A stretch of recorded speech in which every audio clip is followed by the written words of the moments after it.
welcome to the third episode of the Zero Fucks, Zero Effects. Again, still not quite decided what we're calling it. Podcast. Can I just say, sorry, third episode.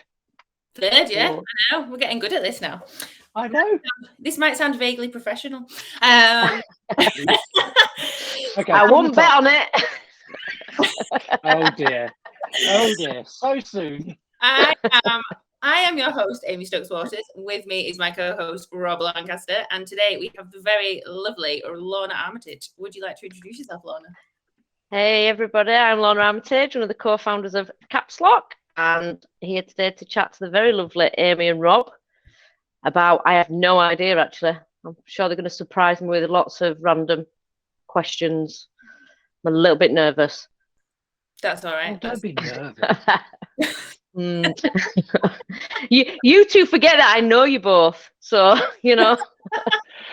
But Lorna, it's not like you've ever put us in an awkward position where we felt in any way threatened or nervous. So what have you got to worry about? Is this some kind of revenge podcast going on here? This is 24 hours of did anyone tell you it was 24 hours? Maybe we should have mentioned that earlier. Help. Settle in for a long one. No. Cool. So go on, Lorna, you mentioned that you are a co-founder of CAPSLOCK. And for those people who don't know, and I find it remarkable that there is anyone at this point in 2000 and whatever we were in, 2021, that anyone doesn't know about CAPSLOCK. But for those who might not, just explain what CAPSLOCK is. So CAPSLOCK, and I apologise, I'm not good at the sales bit. That is not my expertise. But yeah, CAPSLOCK, it's an online education organisation where basically we take adults and we put them through a boot camp style program for either 16 weeks full time or 26 weeks part time, and help them change career and get into cybersecurity. And you're right, you don't do the sales pitch, do you? No, I'm rubbish at it. I mean, it's just really good. I mean, one of the things that make CAPSLOCK different to other people doing something similar is the way, one, you have income share agreements, which is an unusual option for people.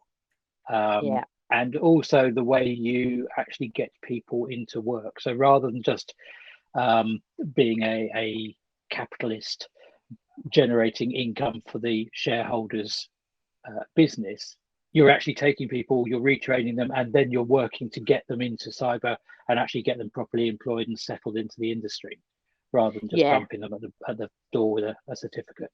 Yeah, absolutely. In all seriousness, it is. When we started CAPSLOCK, being open and honest, it's not a charity. It's not for-profit. It is a profit-making organisation. And I guess the main reason for that is because we need investment to get this going, and investors want to make money out of it, so they're not going to invest in it unless they're making money. But our investors are all social impact investors, so it's not just the money that they're about. And that's the same for us really as co-founders, myself, Andrea and Jonathan. We wanted to do this, and we've got to pay our bills and we've got to earn a living, but also that wasn't the main reason for doing it. We really wanted to remove barriers and help people get into a sector that firstly they might not have considered as an option for them, but secondly looked at it and thought, I'm never going to be able to do that because I ain't got 5-10 grand to put into training up front. I don't know how to do it, I don't know the people, all of that stuff. The culture might not be right for me. So we wanted to remove as many barriers as we possibly could for people to be able to do that, and the income share agreement is one way of doing that.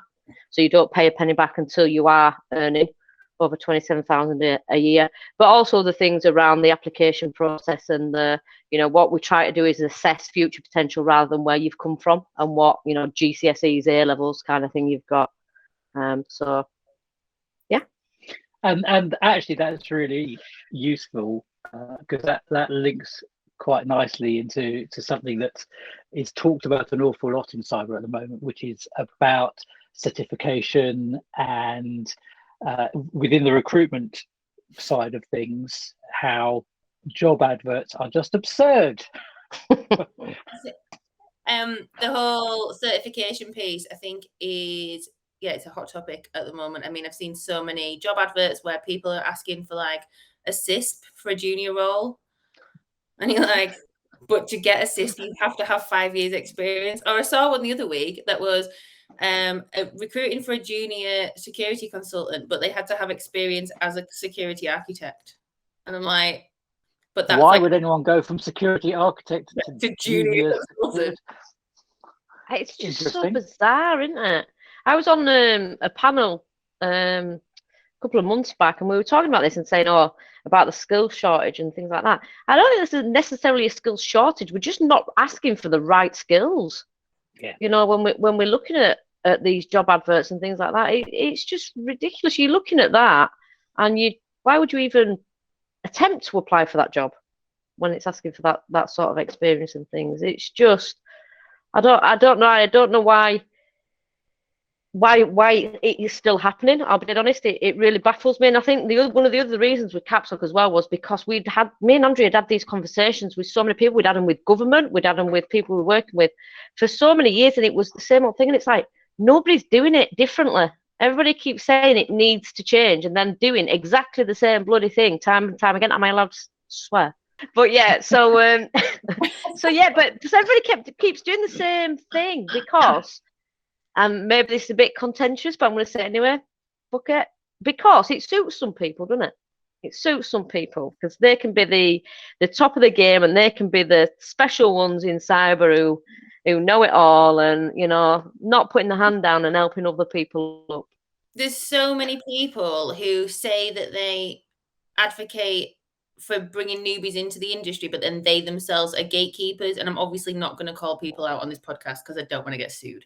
But I know a lot of people that do it, and like it's women and men. It's not like a male thing. There's loads of women that do it who say that they advocate for women in cyber, and then they don't do anything to help them. They make them pay for courses to get into cyber, and I'm like, I mean, you're obviously, yours is a paid for course, but you're doing it in a way that's accessible for everyone. Like it doesn't matter what background you've come from. It's like university, I guess. Like you can apply for like an income share agreement. Yeah, but even like with university, you'd not need to have so many GCSEs, so many A levels, and that's not a measure of somebody's ability or potential, is it? So that's what we wanted to look at, and I think you're absolutely spot on. For me, you can climb to the top of a ladder, and you can either just shit on everyone below you, or you can put your hand down and help people up. My view is I would rather do that, and I'd rather they passed me actually and kept climbing, because I'm happy where I am, and I have no problem with people doing that. And it's not everybody, actually the sector can be so welcoming. There's so many lovely welcoming people in this sector who really do genuinely want to help people, but there are a few, and hopefully it's a minority who it definitely suits them that it's difficult to get in, and the whole smoke and mirrors around it, and it's so tough, and only the special few can do it, and I just don't think that helps the sector at all. No, well, we know a lot of nice people that help people get into the industry because they're part of the mentoring program with CAPSLOCK, which is how we all know each other, I think. But I just want to address actually that whole cost element, because I know there's quite a lot of people who call out CAPSLOCK and say, well, you're still charging for your course even if it's an income share. And yes, we are. And like I said earlier, we have never professed to be a not-for-profit or a charity, because the only way that we could get this started and do it differently was to get investment, and to take, because it's a massive risk. Not all our learners might go on and get those jobs and pay us back. So it is a risk, and we needed that investment, and it was the only way to do it. If the government wants to turn around tomorrow and say, CAPSLOCK will pay you X amount to do 500 learners a year, happy days. We want to make a difference, and we want to be able to give people's opportunities, and this was the way to do it. And we can't do it for free because we're not billionaires and have all the money to throw at it. But that is one of the things, again, about the way that you have recruited the people to have on board with the CAPSLOCK course. It's not about certificates. It's not about previous educational or academic knowledge. Excuse me. You're actually talking to individuals, and you're sussing out the motivation behind people and the desire to get into the industry. And this, I think, potentially is why people are coming out of it so strong. So once they get past this absurd recruitment situation, which we can be batting around, unfortunately, for years, because it's not going to get better quickly, the individuals themselves are so far and above the standard that is expected within the industry, because they're coming into cyber with so much so many transferable skills from previous roles. Yeah, And no, by the way, exactly. people are being, fast tracked through Yeah, their job. absolutely. I think it's a combination of that, though, but and also the way that you're teaching people. So when I talk to students who are studying like cyber at university, they're learning learning cyber in very much the same way as you learn any other subject, which is by yourself. You do some dissertations, you go to some lectures, and it's all very kind of solitary work. Whereas what you guys are doing is like team-based work, because that mimics what's happening in a real life situation. Like when I talk to a customer, I'll have a first conversation with them by myself, but then I'm like, technical people, come and help me. And get come on the call with me, because I need their help, and then they can work out like how many days it is, and I can work out what the commercials need to look like, because that's what my skill set is. And then someone else has got the skill set to actually know what the fuck we're doing. Is always helpful. But yeah, so I think that's why a lot of people are finding what you guys are doing really useful to translate like to a work environment, because of the methods in which you're teaching. Yeah, no, for sure. And I think, when you look at it, and you're absolutely right, generally in a university environment, when you look at lectures are as old as time. And the reason we originally did lectures was because we were short on resources. So you might have only ever had one book or one thing with information on, so one person read it out to disseminate that information. It was about that, really, disseminating information rather than particularly learning. But you've only got so much reach with that. And we've done team-based learning in a university environment and seen the increase in not only retention and engagement, but how much that retention of that learning and knowledge is as well. And it's a much deeper way to learn, because you're actually doing things. And what we do is we have a methodology where we use team-based learning and problem-based learning. So you're always getting into trying to solve those problems, and the problems that you're going to come across in industry, the real world problems. And we try to simulate that real world sort of working environment as much as we possibly can. In the classroom, in the Zoom rooms, really.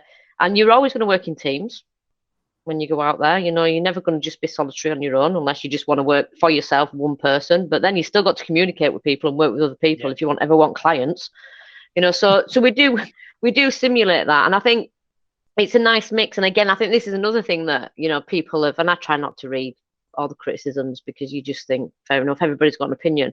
Saying, well, they're all just ex-lecturers, and what do they know? Well, actually, if you looked at the backgrounds of all the tutors, myself and Andrea and Scott have all worked extensively in universities as well, but we've been out there in industry being consultants as well. Myself and Andrea for the last 15 years, out there working in industry plus. So I think we've managed to bring together that real understanding of how people learn and retain information, and how you kind of cement it, and also what's needed out there, and we've worked with employers extensively to look at that, and based on our own experiences working extensively in industry as well, we can start to mirror that these are the problems that almost all organizations face in cyber. So let's get them solving those problems while they're doing the training. And I think it makes a massive difference. And our employer partners, are already, and the ones that have hired are already coming and going, like you said, Rob, that they're so much more advanced than sort of graduates, because they've had this experience, but they've also bringing all those transferable skills and that understanding of business and those communication skills in as well. So it works really well. I think if you're open to it, for learners, it's hard at the beginning because it's a new experience. Not many people have been through this kind of experience before, and we're all probably more prone to that sort of training where it is you sort of talked at and people are imparting knowledge, and it's not just about that. I think one of the other problems that you guys are kind of helping with in cyber is the diversity problem. Is it a problem? Like the amount, like for the, I don't know what the stats are for the current cohort, but I know the last one, it was like, was it like 35% women? Yeah, I think we had 30.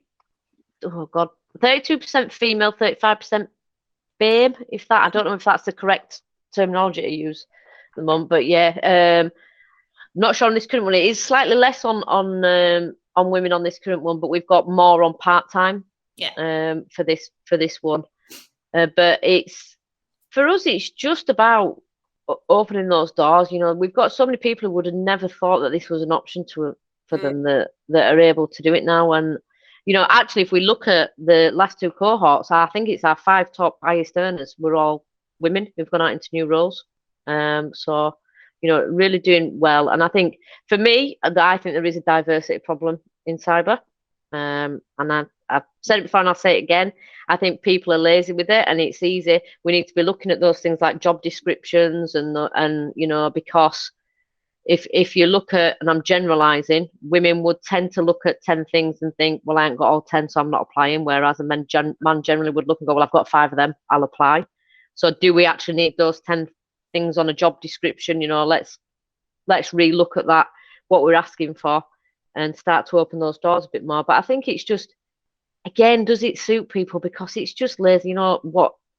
It's only white men who want to get into cyber. That's just not the case, is it? No, you know, it's just not. But I think a lot of it's attitude of people. I mean, so this isn't around diversity. This is about like general attitude to change.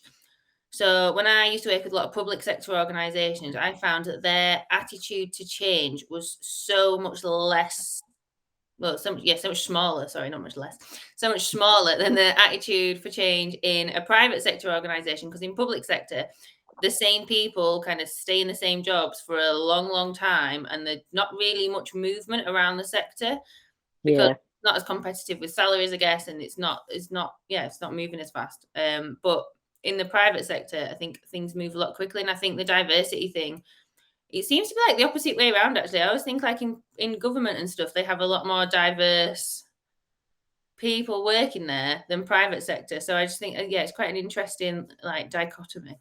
No, I don't know. I think some organisations are really trying actively to change it, and I think, I mean, even if you just look at it right from a business perspective, like, okay, I don't really care about getting more women in or getting more diverse people in, but actually the research and business wise, it makes sense, and I'd probably make more money because there's more diversity of thought. Even if you just looked at it like that, it makes sense.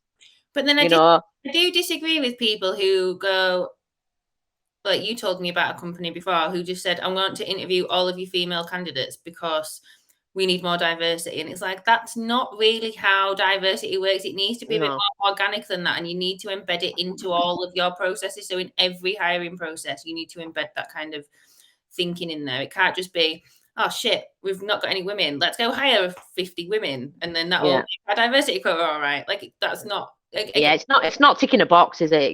If you're just ticking a box, it's not going to work. Yeah, and then if you're the woman that gets hired by that company because they need a woman, then did you get the job because you deserve the job, or did you get the job because you're a girl? And then that ends up breeding like negative culture like towards you as a woman in that company then, because the other people at work there just think, well, you only got that job because you're a girl.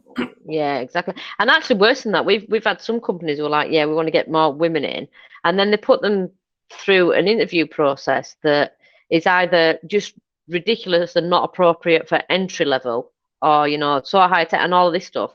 Well, no, because they're just not good enough. And actually, when you look at it, it's like, actually, that's not the case. Because we had one company, and I spoke to a candidate who went there.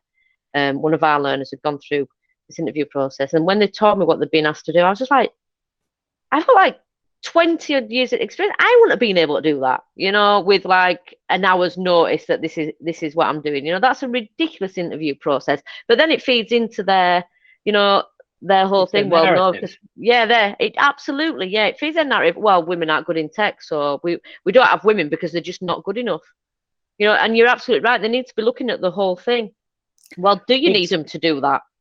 Interviews should be bog standard, and you should be looking for reasons. You should always be looking for reasons to hire somebody, not, as it's sounded in what you refer to, reasons to not hire somebody.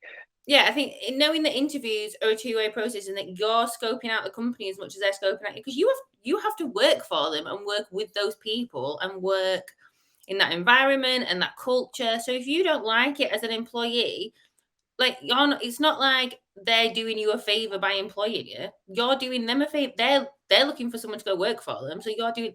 Do you know what I mean? People forget that it's like a 50 relationship. I totally agree, and we do.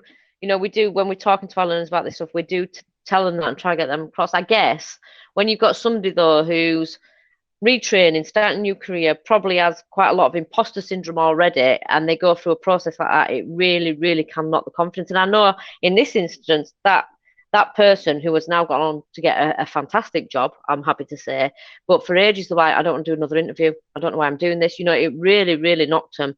And I just think it was so out of order.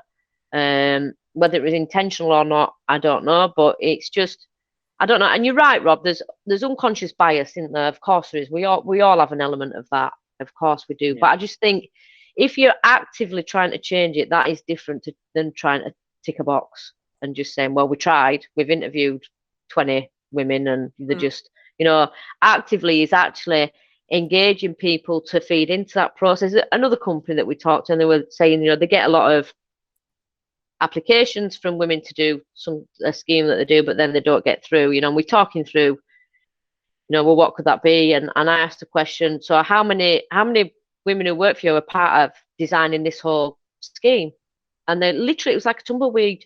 Do you know what? This is my thing with it, right? People have all these learned behaviors, and we grow up and we do things that might offend or upset somebody. And for me, that bit of it's okay. The bit for me that is not okay is when you're called out on that and somebody said, actually, that upsets me, or somebody else says that's an offensive term for somebody else.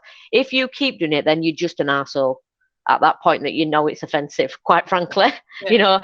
If you do it the first time and you're like, oh God, and somebody comes out and goes, I'm sorry, I didn't even realise. And I do it. I say stuff all the time. I like to say, kids pull me up on it, Andrea might, whatever. And I'm like, oh God, I didn't even realise that that's offensive, sorry. And I stop. I actively then try and knowingly not do that again. And if I did it again, it wouldn't be knowingly. I know that, and I would absolutely straight away apologize.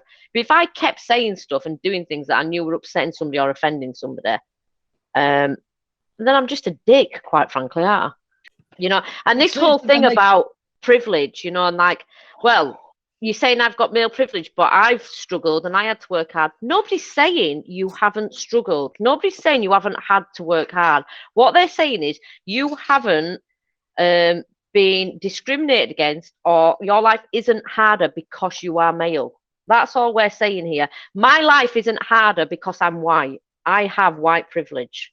Absolutely. It doesn't mean that I haven't struggled or had to work hard or do those things, but it's not because I'm white that those things have happened. No. And I think that's the bit. It's like it's so offensive to some people to call this stuff out, and fucking hashtag not all men is just like drives me insane. It's like that post that we saw the other day about mansplaining. So someone posted on LinkedIn about mansplaining, and quite a funny post actually, I thought, where it was like, can I just explain for anyone who doesn't know? Mansplaining is when it was like a little flow chart that was like, did she ask you to explain it? No. Well, then you've mansplained. That was basically it was like a bit more complex than that, but to simplify it. And there were so many blokes on that post but her about one of our friends who she does post things like that fairly often because it's a fucking issue. Not because she's not posting it because she hates all men, or she is like some feminazi, or whatever horrible word you want to use about people who believe in equality, right? She just genuinely feels that these things should be called out, as do I, and I always comment on them and support her whenever she posts them. But there was literally like men on there crying, and I mean they were literally, I imagine, crying like actually sat at home behind the shit that was coming out of their mouths or the keyboards, because they'd never say it in real life. The shit that came out of the keyboard was, you could tell that they were sat at home crying, but it was like they were upset that she'd used the word mansplain. Oh, that's a sexist phrase. And I'm like, mate, are you kidding me? Like, how much sex? Like, good grief. If you put enough effort, like the same effort as you are getting mad about this, as you like into changing your own behavior because you're an idiot, and B, like just calling out other assholes who are like who are mansplaining to people, then we'd all be in a better place. Like Lorna, you said that you'd got mansplained, your own white paper got explained. Yeah, we've done a couple of research papers, and once somebody explained to me, I won't say mansplain because people get all upset. But I will. Was it a man explaining it to you? It was a man explaining it. Yes. Hashtag not all men. I know, but yeah, this man did. This man explained my paper to me. In fact, I think he used phrase at one point. I think what you meant was two men. Like, I think you're fine, mate. I know what I fucking meant. I did the research and wrote it. Honestly, I just like, are you for real? The arrogance of you right now, and it happens all the time, and I don't care. They can say what the fuck they want on LinkedIn. It happens, and men do it more often than women, and they do it to women more often than they do it to men. So it is an issue. I'm starting to take the hashtag not all men to say no tall men. And that's what I'm going to assume that they mean when they say it. It's only short men, not tall men. Oh, I like that. So that's what I like. Blank. Bong, here's the news. We kick off this evening's top stories with the news that McDonald's has leaked the usernames and passwords of players in its UK Monopoly VIP game, sending credentials held in both the production and staging database to prize winners via email. Looks like Ronald McDonald has been using his Big Mac computer without a firewall again. Customers are definitely not loving it. McDonald's, do not pass go. Do not collect £200. Next up, we have the news that Microsoft has released passwordless login capabilities for consumer accounts. Once enabled, users can log into their Microsoft account using fingerprint, Face ID, or secure unlock functionality on their mobile devices. What a nice move! It associates your Windows installation with a device linked to a physical, nominative person, which tracks user moves by GPS. Privacy is so 2010. And speaking of privacy, our final story is about Proton Mail having to retract its assertion that they don't log your IP address after Swiss law enforcement requested the IP address of a French activist. Proton Mail updated its privacy policy recently and now reads, if you're breaking Swiss law, Proton Mail can be legally compelled to log your IP address as part of Swiss criminal investigation. Cops can read the SMTP spec too, You stay classy, InfoSec community. Now over to the weather.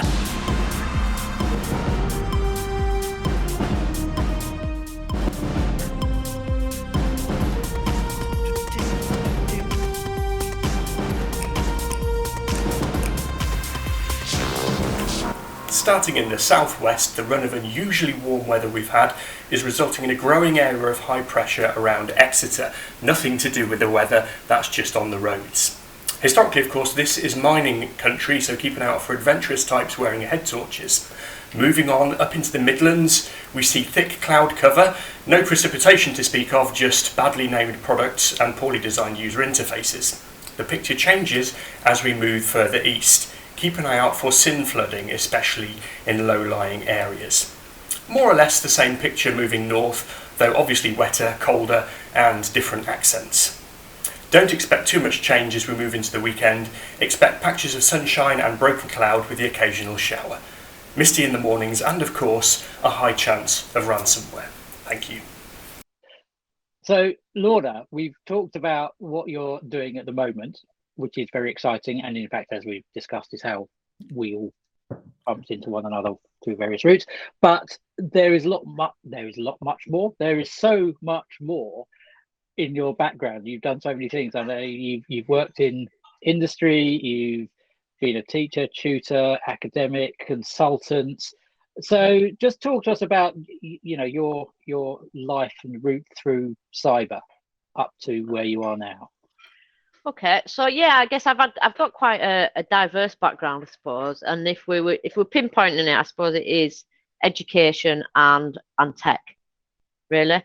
So my degree is in computer science, and as a lecturer, I worked in computer science and cyber.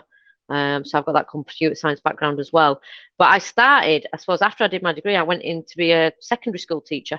So I earned my spurs in inner city Bradford schools, Wow. secondary schools, and was quite frustrated with that because at the time, and it is quite different now, but at the time then, it wasn't computer science in skills, it was very much IT skills. And I'd come from a computer science background and gone into teaching sort of IT, I guess, teaching people how to use Microsoft and Adobe. It was at the time, really. I'm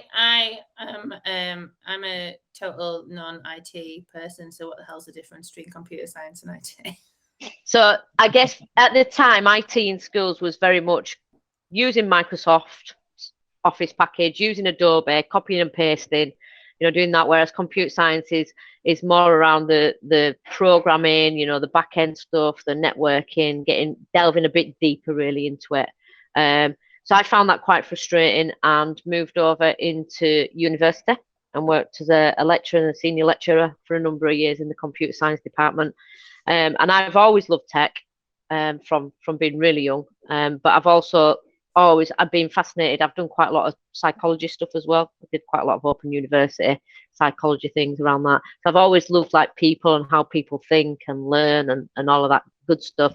So I started, I guess, in computer science looking at HCI, it was called at the time, human computer interaction. It's probably sort of UXI design and stuff like that. You'd look at it now, but how we interact with systems and use them and the psychology behind that.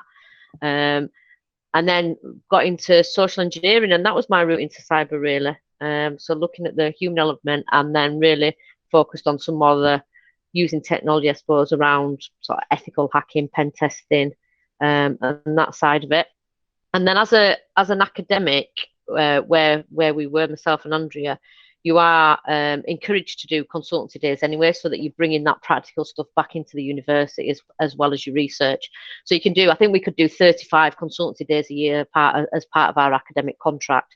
So myself and Andrea set up a consultancy business many, many years ago and used to make the most of those consultancy days. And we used to consult for the university as well, but also externally through our own business. So we work with industry quite extensively through that, and set up a nice sort of cyber security interdisciplinary centre at the uni, where it was a bit of a one-stop shop around teaching, research and consultancy and work with industry. So we did that for a number of years. And then, if I'm being perfectly honest, the landscape of education changed significantly, and the role changed, and it got a lot more bureaucratic and paperwork and very different.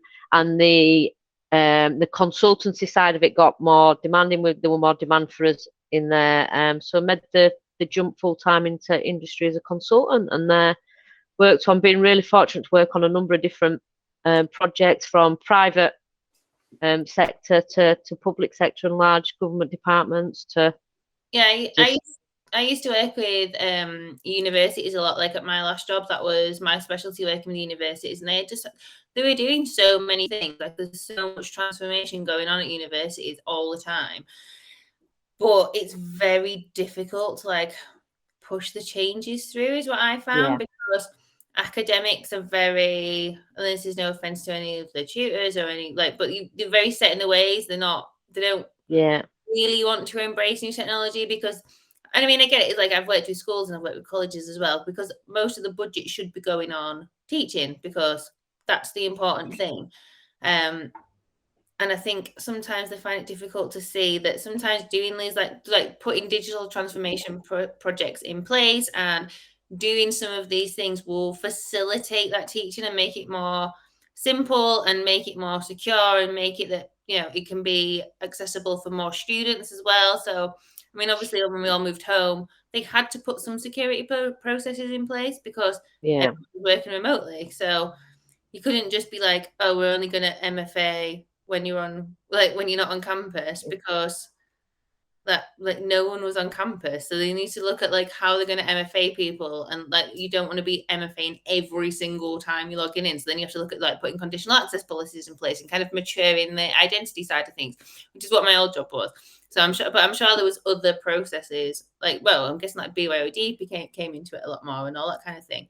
But yeah, I just think it's a bit of a bit, and it's a number of things, to be fair. It's when you're looking at security in a university, I guess when you look at that, they're not designed to be secure. They're designed to be open, and accessible, and all of those things. And I think, you know, there's all the things around academic freedom, which is really important. But I don't think it's just academics. It's a university is a big beast, you know, and it's hard to move quickly. And when you're in a sector like computer science and cyber, and you're wanting to work with industry, and you want to make it innovative and stuff, it's really difficult because you've got all of this processes and stuff around you that take so long. You've got committees everywhere and all of that. And I guess, you know, there are times when that is needed, absolutely.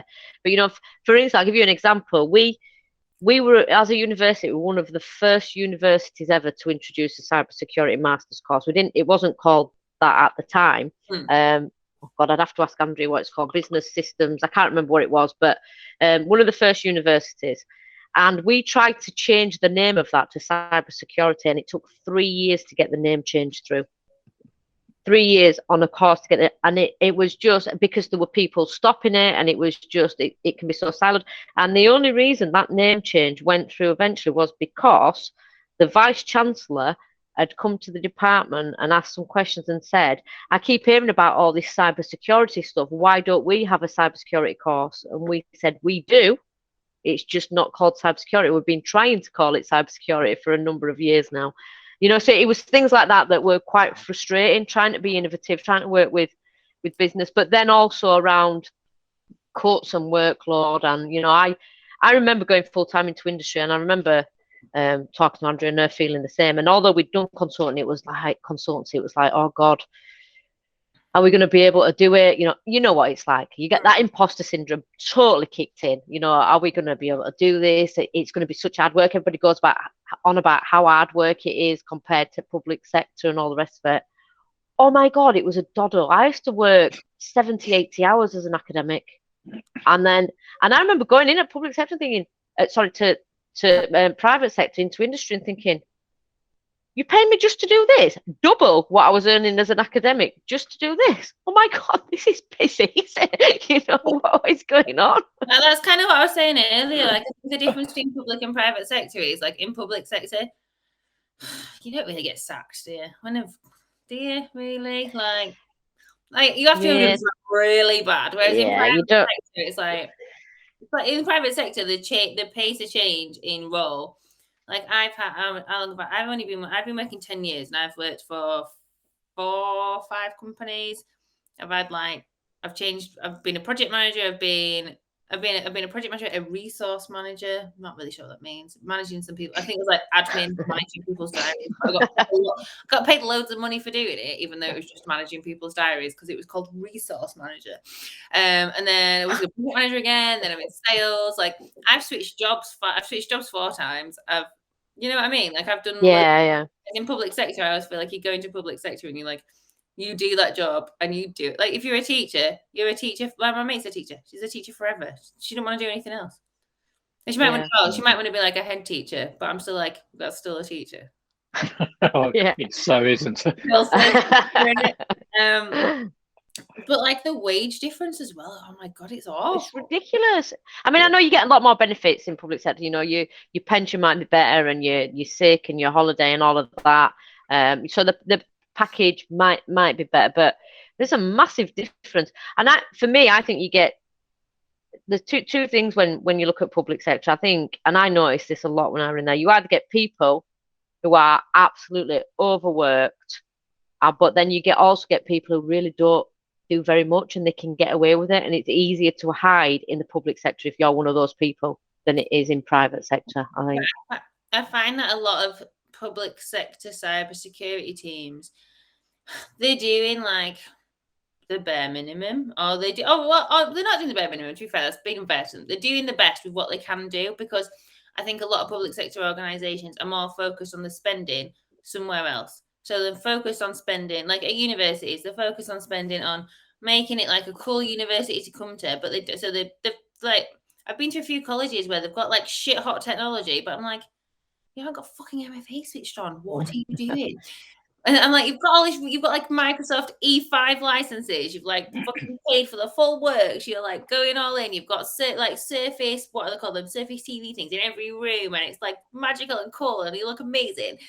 But you're not got MFA switched on, like really? No. But this is the absurdity. Sorry, Amy. This is the absurdity of funding in the public sector, that you have capital spend and you have day-to-day spend. So your capital spend, you can get the funding to put, every single person can have an iPad, but you're not allowed to employ somebody to charge them. That is absolutely the way it works. It's ridiculous. But to switch MFA on, it's literally like anyone in IT can just go click. That sounds to me though like that's the difference between an IT team and a security team, doesn't it? Your IT team's looking at the gadgets and things. But it's not as like the security teams I've talked to in unis. I've said to them like, well, one uni, I can't remember, they were in like the arse end of Scotland somewhere, and I would have expected them to have the worst security. They went, fuck it, I'm just switching MFA on, and you can all fuck off, right? Because he was like a miserable Scottish bastard who works there. I don't care, I'm switching it on because that's what we need to do. Whereas like other unis that I've talked to, they're like, can't switch it on because some people don't have a smartphone. I'm like, have you heard of like exceptions to rules? You can just exclude if like the one person in the uni who's still using a Nokia 3210 wants to be excluded from the rule. A, that's a load of bullshit because they can get a text message. But B, exclude them from the rule then. Doesn't matter. You can still switch it on. It makes sense. There's no excuse for it. And I just think that's the problem with public sector. Like they're too concerned. They're too concerned with what the people who are kind of doing their jobs. I'm not saying that security don't do the job, but you know what I mean. Like in a uni, the academics are the ones doing the jobs. They're too concerned with what they think, and not concerned enough with actually implementing security features. That's what I found. Yeah, and I think you've definitely got some valid points there. I just think it's I don't know, they are very, very complex, and I think I'll just go back to what I said. I think ultimately universities weren't ever designed to be secure. They were designed to be open and accessible to everyone. So there is still a mindset and a culture of that as well, I think, that is hard to get past. But times change, and they've got to advance and move with those times. But can I just bring it back though as well, because, and I'm not going to go back to the life of Lorna, but what I want to say, because I think it might be interesting for some people, is I left school with 2 GCSEs. So I had a GCSE in English and a GCSE in art, mostly because I were a nightmare when I was younger and didn't go to school for the last 2 years. Mostly I just like slammed and got pissed all the time and stuff. But I was really naughty when I was younger. But that's not the point. The point is, I didn't go through a traditional route. I didn't get GCSEs. I didn't get A-levels and then go to a degree. I left school with 2 GCSEs, and I had a son. My son really young, but I always loved learning. But you fall into that when you're younger, don't you? And you're a bit of an idiot, and your friends and stuff. So I did it a different way, and I did it through Open University. I did it through adult colleges, and I built it up that way, and then went to university as a mature student.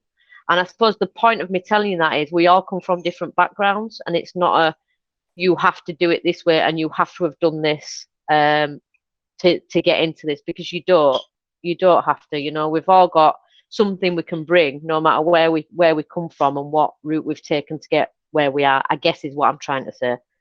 When we look at something like CAPSLOCK, I'm in awe of some of our learners. Some of them are going out working all day, then come in and every evening, Monday to Thursday, doing this and studying this. And some of them are caring for parents, for children, and still doing this and fitting it in around that. And it's so tough. It's not easy to do. So for me, my thing with that is, if you're an employer you're looking at somebody who's put themselves through that for a minimum of 16 weeks with everything else going on in life. Just fucking interview them, because they've shown straight away some severe dedication and passion to wanting to get into this sector, you know, even just to be able to attend every day. And I have to say, and Rob will probably back me up on this, the stuff we put from the application exercise and the stuff, it is not easy. It's intense and it's full on, and it's hard, you know. It needs to be, because it's like, it's not, I'm going to say it's like the SAS. It's not quite like the SAS, is it? A little bit. We just chuck them in the sea in the middle of nowhere, like, find your own way back. But it has to be like that, because if you want to succeed in this industry, and this is what, so I got a new mentor group 7 weeks ago. Not 2. I got a new mentor group. A while ago. I got them, right, gone fishing, my mentor group, boop, boop. A-team, the new A-team. When I got them, I said to them, you are going to have to somehow demonstrate that you're passionate about cybersecurity when you're talking to employers. Like, that's the thing that will get you the job. I was talking to the guy who's like the head of InfoSec at Sellafield, and he said to me, I had a job going for, not for me, for some of the guys, for some of the noobs. And he was like, I said, but they've only done like a couple of weeks. And he was like, I don't care, just get them to apply anyway, because if they can show that they're passionate, and if they've got the passion about it, and they've got some transferable skills, and I can teach them things, then I will do that, because that's what we're looking for. And that's the thing that people need to realize in this industry. If you're not passionate about it, if you're like blasé, Rob hates this thing about passion. And look at his face. Rob hates it. He's like, I'm never passionate about a job. We've had this. That's not true. Rob turned up every single day for 16 weeks, exactly. Monday to Friday, and put the work in. If you'd have to have been passionate about it just to do that. I refuse to use the word passionate. Committed. I'm passionate. I'm passionate with my wife. Actually, that's don't want to know. True, but we've been married 20 years. Actually, that's long gone. Definitely not true then. No, absolutely not. But I am committed. I'm enthusiastic. I'm excited. But I will not use the term passionate. And there's a specific reason why I won't. Okay, well, enthusiastic then. I don't mind whichever word you want to use. But yeah, if you need to be enthusiastic about it, you need to be excited about it, you need to care. No, do you know what the thing is? Yeah, you need to care. So I work in sales, and the only reason why I get to talk to customers is because I care about what I'm doing. I'm not just here like flogging shit because I can do. I'm here like because I actually, and I do mentoring because I care about cybersecurity, and it's really weird if you think about it. If you look at any other role, I don't know, like if you look at teaching, I guess what you'd understand why people care about that role, because you're nurturing children, you're bringing them up. Why do you care about cybersecurity? I don't know why I care about it, but it's like my second child, right? No, you're right, and I actually, for me, I feel really privileged, because at the minute I'm able to bring together, you know, not just the fact that I care about cyber, because I do, and I really genuinely want to make a change in cyber and want to send people out there who are going to make that change as well and make it better. But I think probably more than that, if I'm dead honest, it's seeing the change in people, and you know, and they're committing, they're taking a risk with us, and they're putting that dedication, Rob, commitment in there, what use passion, you know, and they're turning up every day. Yeah, they're sacrificing a lot. You know, there's people. One of our learners on full-time has told us they quit their job to do this because they really want it and they believe in it. So they're sacrificing things, and to be able to go on and see them, you know, succeed is just fantastic. And when we talk to them afterwards, honestly, the bit I don't think of when we did CAPSLOCK, and I kind of always knew once you get rid of that imposter syndrome that it'd be successful, because I genuinely believed in what we did. I've seen it succeed before, and I knew it could be really successful. So I knew that, and you know, we did it. I think the bit I never really accounted for, thought about too much, was the emotional roller coaster. Oh my God, I've never cried as much since I started in CAPSLOCK. I mean, I'm used to making people cry. You know, I've been in that position where I'm just like bollocking people and they're crying. It is such an emotional roller coaster, but it's seeing the people now genuinely as changed their lives. You know, when they're telling us the stories, well, actually 6 months ago I was doing this, or I genuinely thought I would never get off of benefits, or I genuinely thought I would never get a job and stuff, and now I'm doing this, and they are so passionate, and hopefully, and I'm using passionate. Hopefully, you know, they take that with them. They take them with them out in the sector and remember that, and then help support other people to come along and have that opportunity as well. And I think even if it all finished tomorrow, I can hand on heart say I have absolutely no regrets, because there are at least 80 people out there who I know we've made a difference, and it's changed their lives. But, so the guy that I was talking to, who works at Sellafield, he was like, the only thing that I ask, if I help you come into the industry, the only thing that I ask is that you then help 2 more people come into the industry. Yeah. How you pass it on. Like, I'll help you if you're not like a typical cybersecurity person, you know, like I'll give you the opportunity, but you've then got to give 2 more people. And I thought that was really nice, like a really good thing for it's nice. Because he's so high up as well. It's a really good thing for like that kind of manager to say. Yeah, pay it forward. Why not? Why wouldn't you?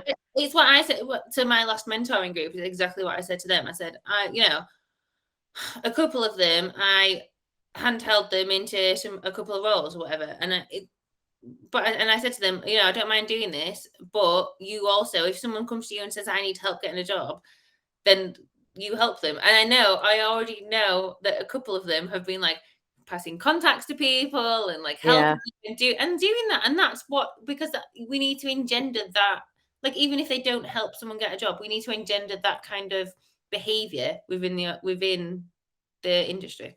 Yeah, for sure. And why not? Why won't we? You know, yeah. I said it earlier and I say it again, you know, I'm absolutely totally believe in it. And you know what, if people pass me by and go and then end up in these great roles, bloody brilliant, good, as long as you remember that you had an opportunity that might not have necessarily come your way without this. So give it to other people as well. Just, you know, there's nothing worse, is there, than somebody who was given an opportunity, it becomes really successful, and then tries to shut the door on everybody else. That's just like the worst trait ever for me. Why would you ever do that? I remember when I was about 18, I managed to blag a job in a factory that made electronic component lighting consoles, and I completely blagged this job. And they put me in the back room mending customer returns, and it was a complete non-starter of a job. Basically, this stuff had come back and it was wrecked, and it was just sitting in a cupboard. And my job was to go through it and get anything working. And every week, the managing director used to come down and spend about an hour and a half at the workbench with me, step through how to do everything. And I said to him once, why are you wasting the time with me doing that when you've got a business to run? And he said, because what use is my knowledge if I'm not sharing it with people who are coming up behind me? And I remember that from over 30 years ago. And last weekend I was sitting with somebody teaching them how to strip down a drone and rebuild it so that they could then take that knowledge and reuse it. And it's absolutely the way to go, because if we don't, everything that we develop, everything that we learn dies with us. And then where's the point of that? Exactly. I posted about this on LinkedIn. It was maybe 3 or 4 months ago now, but I posted on LinkedIn and said, like, people who gatekeep, there's no benefit to it, but people who teach, there's all of the benefits. So if I'm not technical. I can talk about a lot of areas of IT security. So like all of the areas that you guys teach in CAPSLOCK, I can talk about it to some extent. I can probably quiz the guys on some questions, like give them some questions and know what the answers should be. But I bring an expert in every week because I don't want to look like a dick if I don't know the answer. But I always think, like, by me giving them some information, like if I'm teaching someone something, it doesn't make me more stupid, me teaching them something. It's not like I'm giving, like, so if I was teaching Rob about, I don't know, MDM solutions, if I give him my knowledge about MDM, I still know the same amount about MDM. Exactly. More about it. I'm not getting any more stupid by doing it. And then he might ask me a question where I have to go find the answer out, and I'm like, and then I've learned something because something that I've not thought of before about that topic. So I always think that there's only ever a benefit to you of teaching someone. Yeah. I can't see what the negative is. But also positivity breeds positivity, and negativity breeds negativity. So if you're spending your life shutting off opportunities and shutting or closing away people, then you're actually putting so much effort into negative thoughts and feelings that's going to have an impact on your life. Whereas if you are positive, and if you share, and if you give what you have freely, then actually it all comes rolling back to you. It's like the farmer who sows his seeds and reaps the rewards. It's you know, it doesn't come without giving. The only thing I can think of that is probably, and I put it down to a lot of things actually, and where people behave, is insecurity. And you must be insecure if you feel that you have to gatekeep and you have to do these things. Because if you are secure in yourself, and you don't have those insecurities, and you're confident in yourself and confident in your own abilities and stuff, why would you need to do it? You know, even at CAPSLOCK, if somebody asks me a question I don't know the answer to, I'm just going to go, actually, I don't know that. Because why would I know everything? Nobody knows everything, you know? In sales, it's a thing that I have to come across a lot. So in sales, I'm the front line of going to talk to technical people. And Rob, when you start your job, you'll be the same as me. The people you're trying to sell to is really fucking technical. I've started my job. Well, you started. All right. Sorry. 3 weeks. Sorry. It's 3 weeks. 3 weeks, Emma. Sorry. Right. When you started your job, you'll know this. When you go out to a customer, you're the front line, so they're going to ask you a load of questions. This is what gives salespeople a bad reputation, is when a customer asks them a question and then they make up an answer. Yeah. Because I've always been honest, and every single time I've been honest, I don't ever lie to customers. If I don't know the answer, I just won't tell you it. Like, I'll just go, I don't know. I'm going to have to go, and I will have to go and ask someone more clever than me back at our office, and I will be able to give you the answer in tomorrow or whenever I can feasibly give them it, right? But yeah, I think that's the thing that gives people a bad reputation, and that's why we as an industry in cybersecurity get a bad reputation, because people think, oh, people are just peddling these.